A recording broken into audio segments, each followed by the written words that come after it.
alunos do nono ano do ensino fundamental, bem-vindos a esta aula de língua portuguesa. Eu sou a professora Joyce Martins, professora deste componente, e esta é a nossa aula de número 8, que tem como objeto de conhecimento o seguinte tema: análise de textos legais, normativos, propositivos e reivindicatórios. E como detalhamento, vamos trazer características, elementos constitutivos, finalidades, marcas linguísticas. Então, tendo este objeto e este detalhamento como nosso plano de trabalho, vamos a esta aula.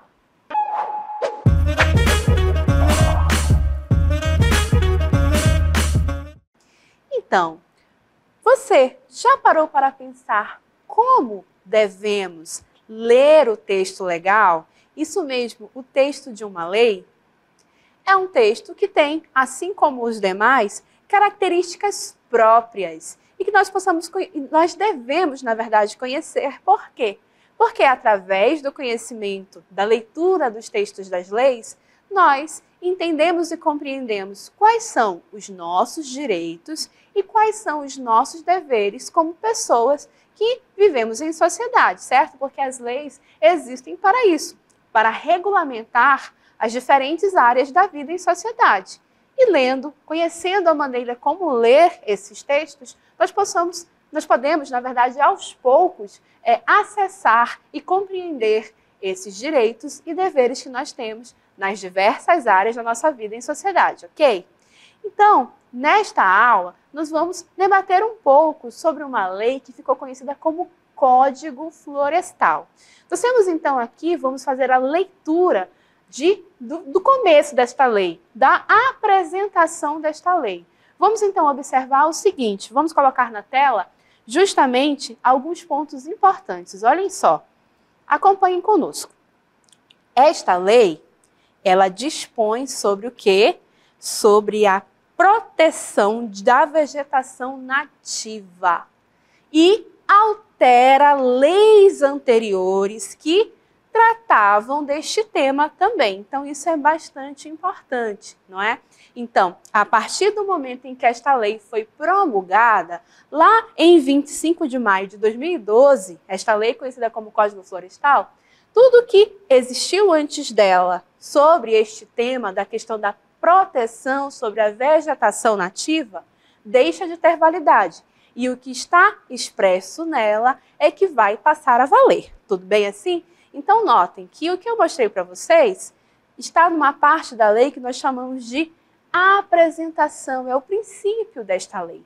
Então, na próxima cartela, nós vamos observar este mesmo texto de lei, agora com algumas observações importantes para vocês. Vamos lá, então?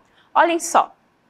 Observem que o primeiro ponto importante que toda lei tem é a identificação da entidade de origem. Isso mesmo. No caso desta lei do Código Florestal, nós temos dois elementos de identificação. Notem aí que é uma lei que foi promulgada pela Presidência da República. Então, significa que é uma lei que vale para todo o território nacional, é uma lei federal. Além disso, de dizer que é uma lei da Presidência da República, um outro elemento de identificação é justamente o brasão. O brasão da nossa República está ali, também indicando isto. Então, a identificação da entidade de origem. Então, é a Presidência da República que está promulgando, é uma lei federal, ok? Um outro elemento importante, seguindo a nossa próxima cartela, tem a ver também com a leitura da lei nesses elementos iniciais, é o número de referência e a data em que foi criada. No caso desta lei, ela foi criada em 25 de maio de 2012, como eu acabei de falar, e a lei é 12.651. Né? Este é o número desta lei, mas ela ficou popularmente conhecida como Código Florestal. Mas sempre que ela for referenciada em textos de notícia ou alguém que estiver tratando sobre o tema, vai referenciar pelo número, né? Lei 12.651. Né? Então, toda lei tem um número e tem a data em que ela foi promulgada, tá? Seguindo adiante, próximo elemento, vamos lá. Olhem aí, diz que isso é uma marca textual. Diz apenas, ela é identificada apenas como lei número e diz o número. Ora, isso porque ela é uma lei ordinária, ou seja, é uma lei com a forma de promulgação e de criação comum. E o que isso quer dizer? Que é uma lei que tem a sua propositura e que precisa de aprovação, né, dos plenários e tudo mais, né, daqueles que devem aprovar, o Poder Legislativo, e depois da promulgação do Poder Executivo. Né? Então é isso que quer dizer que ela é uma lei ordinária. Seguindo adiante, um outro elemento, aquele pequeno trecho que eu li para vocês logo no começo, que dizia que dispõe sobre a vegetação nativa, né? E tudo o que ela revoga, tudo de lei que revoga anteriormente, né? É o que nós chamamos de ementa. Toda lei tem essa ementa de apresentação. Essa ementa diz para nós o resumo sobre o que é tratado na lei. Então, tudo aquilo, aqueles elementos todos, aqueles artigos todos que irão aparecer posteriormente, eles estão resumidos aí neste pequeno texto que aparece logo no começo, que é o que nós chamamos de ementa. E, seguindo adiante para mais um elemento que nós vamos destacar, em geral, essas ementas colocam, né, de maneira muito detalhada quais são os elementos que ela trata, quais são as leis anteriores que ela revoga, mas é possível que encontremos em alguns textos legais, logo no final da ementa, a expressão utilizada que é trata e dá outras providências. Né? Ao final da ementa, às vezes aparece e dá outras providências. Isso é uma questão também que a gente tem que tomar cuidado, porque às vezes, como se usa essa expressão e dá outras providências, às vezes utilizam essa expressão para esconder algumas questões que podem ser polêmicas e que durante o debate de discussão para a promulgação da lei não ficaram ali muito bem definidas. Né? Então, essa expressão e dar outras providências, às vezes, é uma marca textual para ficarmos de olho no que está sendo ali definido por aquela lei, ok? E, para nós finalizarmos esse momento em que estamos apresentando como devemos encarar o texto da lei para vocês, temos um último elemento, que diz o seguinte, olhem aí, é o preâmbulo. Esse preâmbulo é, de fato, o nosso parágrafo introdutório. E aí, no caso, eu vou pedir para colocar de novo aqui no nosso link, para que nós possamos ler o preâmbulo desta lei aqui junto com vocês. Olhem só, o preâmbulo desta lei diz o seguinte: a presidenta da República, e no caso, se fosse o presidente, né, porque esta lei foi promulgada em 2012, então diria o presidente da República, mas olha que interessante, faço saber que o Congresso Nacional decreta e eu sanciono a seguinte lei. Olha que interessante, né? Ele, o mandatário do Poder Executivo fala de si inicialmente como se fosse uma terceira pessoa, né? No caso aí a presidenta, mas poderia ser o presidente da República. E aí depois trata de si mesmo novamente em primeira pessoa. Faço saber. Isso por quê? Para evitar aquela questão da pessoalidade, da subjetividade, porque senão ele diria eu faço saber. E nós sabemos que textos como leis são textos de uso coletivo e devem ser objetivos e evitar a subjetividade. Então, neste caso aqui, né, ele se desloca, coloca aí a sua função, né, no caso aí a presidência da República, e depois o faço saber, né, porque é uma pessoa que está ali no exercício daquela função. Então, ao mesmo tempo que fala de si, né, na terceira pessoa, também utiliza o verbo flexionado na primeira pessoa. É uma redação bastante interessante que é comum nesse tipo de preâmbulo, né, nesse parágrafo introdutório das leis, ok? Se fosse de outra esfera, professora, por exemplo, essa daqui é da esfera federal, mas e se fosse da esfera estadual? Aí seria governador. E se fosse uma lei municipal? Aí seria prefeito. É por isso que é importante nós sabermos de que esfera vem a lei para sabermos em que instância ela é válida, ok? Vamos seguir adiante agora com a nossa cartela, ainda comentando sobre a questão de como ler uma lei e como esse texto é organizado. Em geral, olhem aí, o conteúdo da lei pode estar organizado de forma temática, ou seja, ora, a questão ambiental, como o Código Ambiental, do qual estamos tratando aqui, vai tratar de vários aspectos, né? Vai tratar da questão da vegetação, mas vai também tratar da questão relacionada à água e assim por diante. São vários temas dentro deste tema maior que é o meio ambiente. Então, é necessário organizar os artigos desta lei, não é mesmo? Então, estes elementos, essas regulamentações da lei vão estar organizadas de forma temática, em títulos, capítulos e seções, seguidos de números romanos, se for o caso, né? 1, 2, 3 e assim por diante. Isso nem sempre acontece, tá? Apenas em casos de leis mais complexas, né? Então, essa subdivisão em seções e capítulos é em casos de leis mais complexas, como o caso do Código Florestal, é assim uma lei complexa, né? E essa subdivisão toda trata-se apenas de um agrupamento temático. Nós temos que pensar essas divisões das leis como os capítulos de um livro. Quando você lê um livro, ele não está dividido em capítulos? Pois é, um texto legal também vai estar dividido em capítulos, em seções menores que possam organizar cada tema, ok? Seguindo adiante, vamos lá? E esse título, né, é um agrupamento mais amplo, que se subdivide em capítulos, que por sua vez são divididos em seções. Então, sempre que você olhar para um texto legal e pensar, nossa, isso é complexo, isso é muito complicado, eu nunca vou compreender isso. Calma. Primeira coisa é que você tem que entender que sim, você pode se apropriar daquele texto, tá bom? E a segunda coisa é entender que todas aquelas subdivisões, na verdade, é uma questão de organizar. Uma lei que trata de um tema que é muito amplo, como é o caso do meio ambiente, precisa de subdivisões para conseguir tratar de todos os aspectos daquele tema. E aí, por isso que tem capítulos, tem seções, aí vai ter artigos menores, cada artigo trata de uma coisa que precisa ser bem detalhada. E, no caso, então, isso é para que você não se assuste. E, aos poucos, possa ir se familiarizando com esse texto legal, tá ok? Seguindo adiante, agora a gente vai avançar para conhecer melhor como lidar com o conteúdo de uma lei.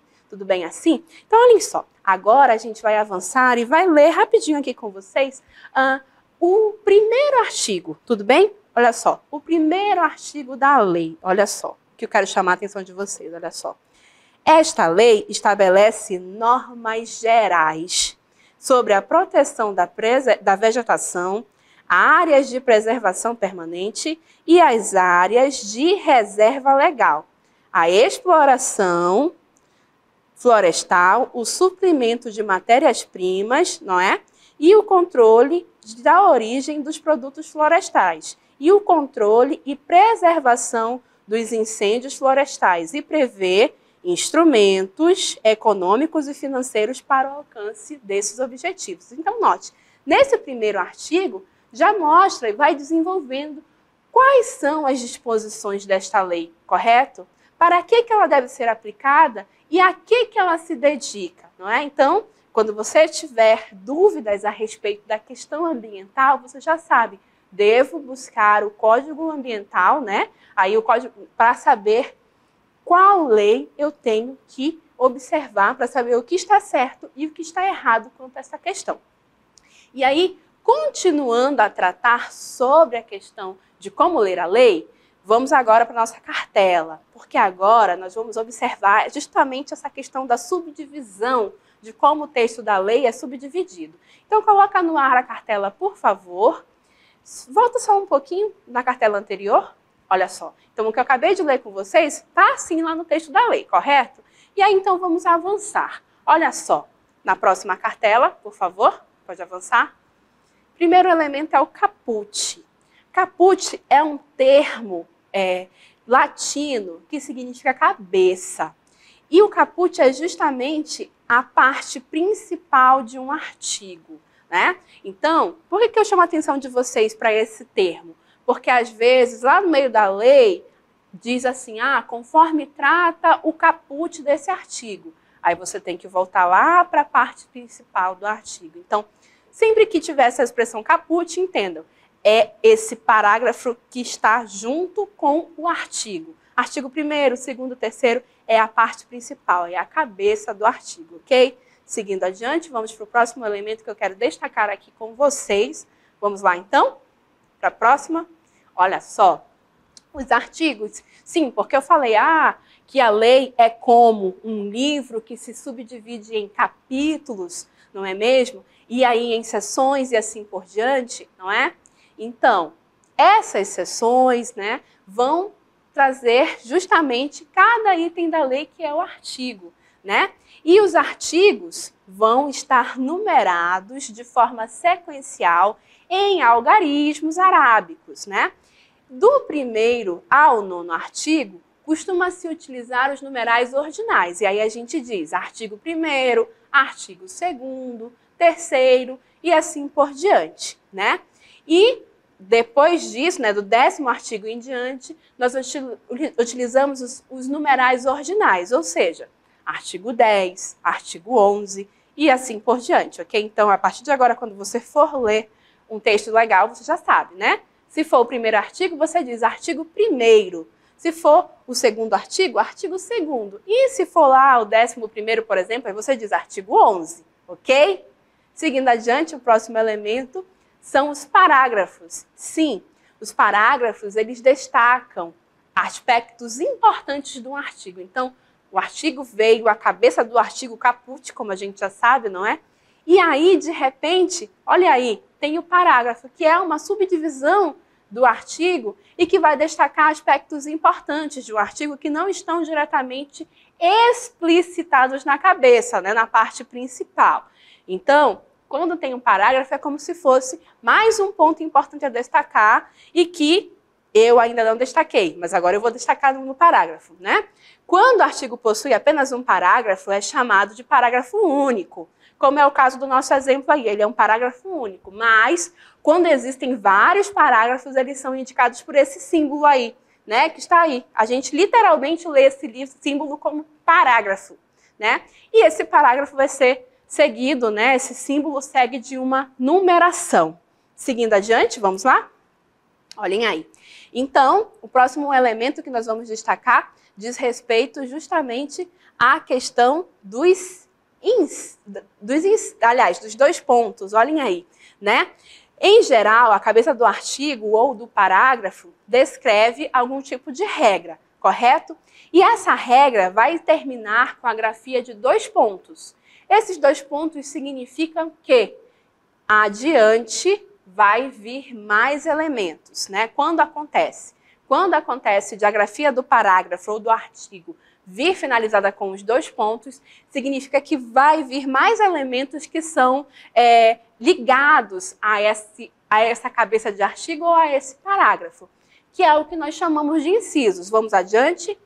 Olhem aí, os incisos são justamente aquilo que nós chamamos, vamos dizer assim, né, de elementos que vão explicar o que o parágrafo ou o que o artigo disse. Eles podem estar ligados a parágrafos e artigos, né? E eles descrevem as hipóteses em que a regra descrita, né, anteriormente deve ser aplicada. São numerados em algarismos romanos, né? Então, 1, 2, 3, 4, os incisos sempre são numerados em algarismos romanos e vão trazer para nós as regras em que aquele elemento vai ser aplicado, ok? Vamos adiante agora, que nós vamos seguir, né, com as nossas observações a respeito do nosso texto legal. E olhem só que interessante. Aqui, no 2º artigo, por exemplo, olhem só, vou destacar para vocês. Ele vai tratar da questão das florestas existentes do território nacional. Mas o que eu quero chamar a atenção de vocês é justamente para este aspecto aqui, do símbolo de parágrafo, acompanhado do número ordinal. Tá vendo aí? Como é que eu vou ler isso? Parágrafo 1º e, na sequência, parágrafo 2º, ok? Isso é importante. Quando você se deparar com este símbolo, entenda, ele significa parágrafo. Vamos avançar, então, na nossa próxima cartela. Vamos lá? Olhem só, que é justamente esse elemento que eu acabei de destacar para vocês, que está aí. Nós vamos, então, tratar deste ponto. Vamos avançar? Olhem aí, vamos então avançar. Olhem aí. Então, dentro do artigo 2º, não é? Nós vamos observar então, olhem lá, a abreviação, né? ART ponto significa artigo. Todo artigo vai vir com essa abreviação, tá?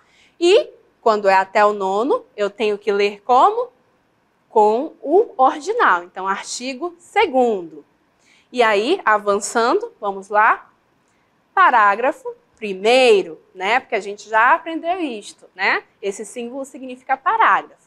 E aí, avançando, vamos lá, né? Os 2 pontos que é a marca textual que nós já aprendemos, né? Que indica que haverá mais inserções de elementos. Notem que no caso aí, nós estamos no inciso, né? Nota aí a questão do algarismo romano, né? Ali no caso 8º. E aí, se eu tenho 2 pontos ligados a um inciso, significa que o inciso é que vai ser subdividido. E aí, o que eu preciso saber? O que vem depois do inciso? A línea. Olhem aí. Então, para além, eu estou vendo, né, que a gente tem artigo, a gente tem parágrafos, incisos, alíneas. E elas estão simbolizadas por letras minúsculas, A, B, C e D. E são subdivisões dos incisos. Normalmente cumprem a mesma função dos incisos, que é o detalhamento, né, de hipóteses e aplicações de regras previstas logo anteriormente. Então, nota que o que a gente tem que entender é que é uma questão de organização, não é? A linha vai detalhar um inciso. O inciso vai detalhar uma questão de um parágrafo ou de um artigo. E os artigos vão justamente organizar os temas dos quais aquela lei maior e complexa trata. Tudo bem assim? Então vamos avançar aqui com o nosso estudo. A gente viu como a gente deve encarar o texto da lei. E agora vamos avançar com o nosso próximo elemento da aula, que agora a gente tem justamente o entendimento de como uma lei é instituída, né? Vamos acompanhar um vídeo e nesse vídeo você vai entender como é que uma lei nasce. Ela não nasce do nada, ela tem um processo e vocês vão aprender um pouco sobre esse processo agora. Olá pessoal, sou o professor William Costa, também sou advogado e vamos entender como é feita uma lei? O processo de criação de uma lei, ele está estabelecido na Constituição Federal.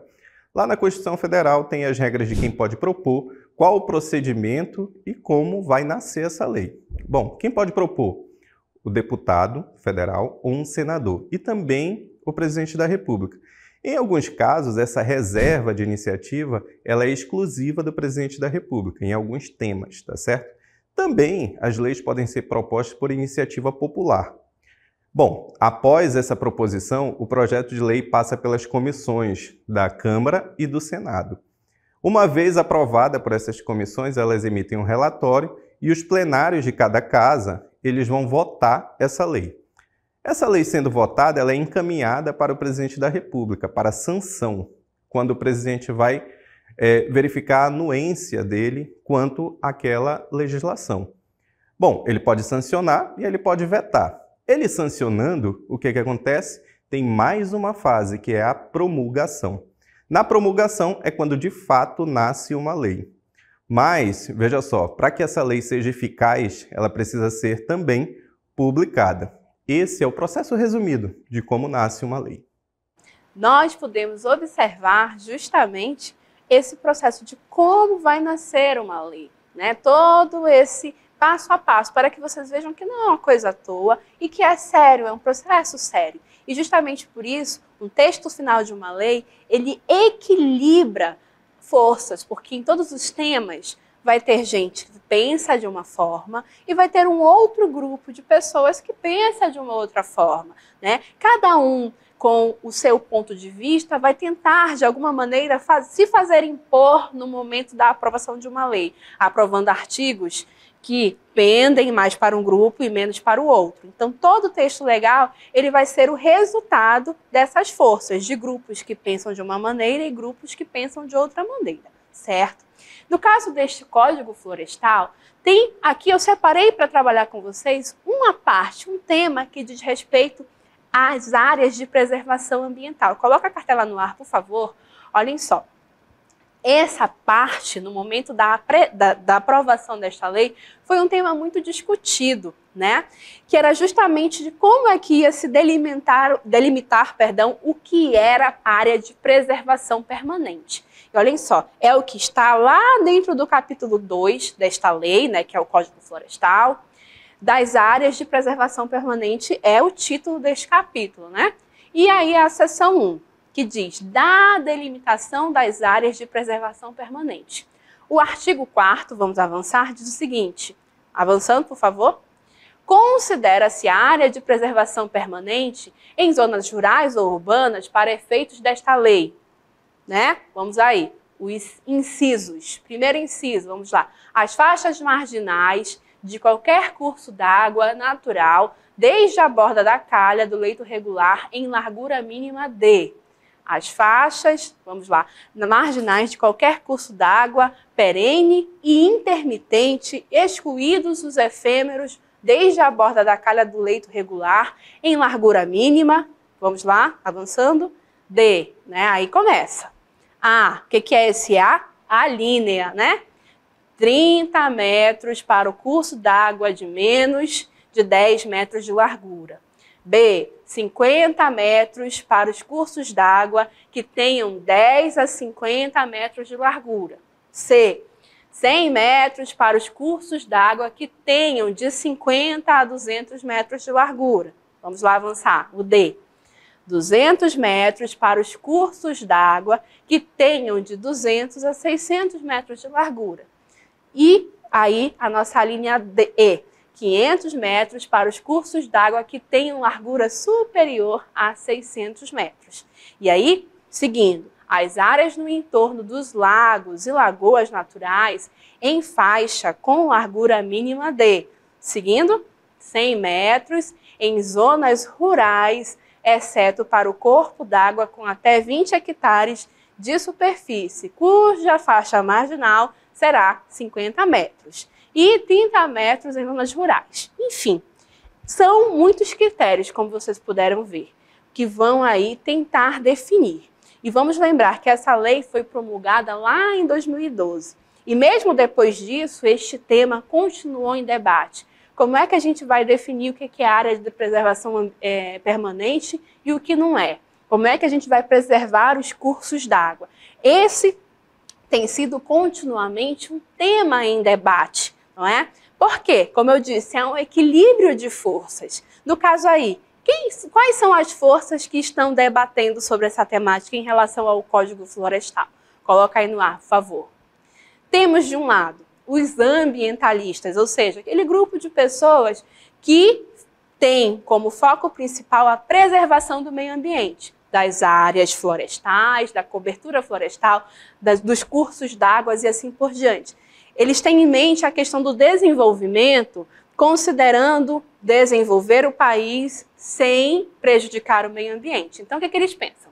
Os ambientalistas defendem que as mudanças que propõem redução nessas áreas de preservação ambiental, né, permanentes, podem ser danosas à preservação dos diferentes biomas nacionais.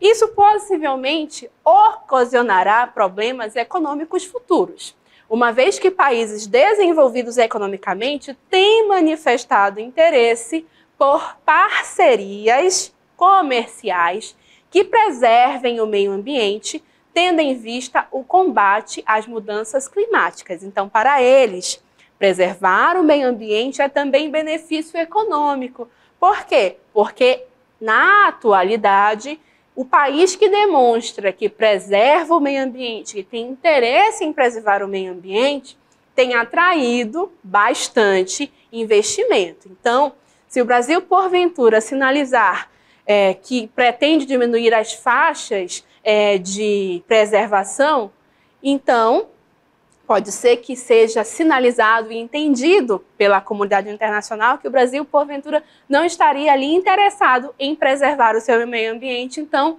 opa, não queremos investir naquele país. Então, essa é a fala dos ambientalistas. Mas os ambientalistas não são a única força. Vamos avançar agora para conhecer, por favor, na cartela, ainda na cartela, para conhecer a fala dos ruralistas. Olhem só o que dizem os ruralistas.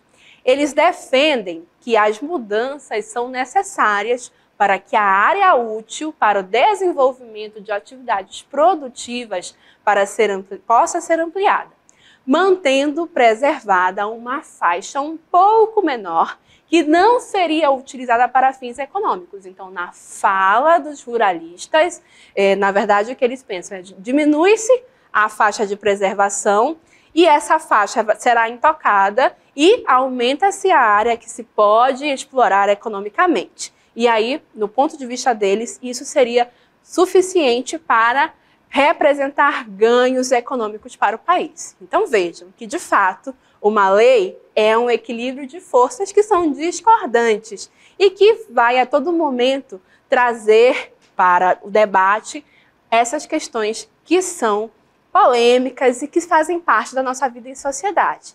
E para finalizar esta aula, nós vamos mostrar para vocês que a existência de uma lei, ela faz com que se possa criar o que nós chamamos de publicidade institucional. Olhem só, a questão da preservação ambiental e de uma regulamentação que trabalha o aspecto daquilo que deve ser preservado, acaba por gerar, por exemplo, propagandas institucionais, como é que a gente vai observar agora, que diz respeito à questão do combate aos incêndios florestais. Então, acompanhem. Incêndios florestais destroem muito mais do que você imagina. Destroem uma das maiores biodiversidades do planeta. Destroem a saúde e a economia de cidades e colocam em risco povos indígenas e comunidades tradicionais. E reduzem a cinzas o que não tem preço. Vidas. Amazônia sem incêndios. Vamos juntos proteger vidas. Ministério do Meio Ambiente e Mudança do Clima. Brasil. União e Reconstrução. Governo Federal.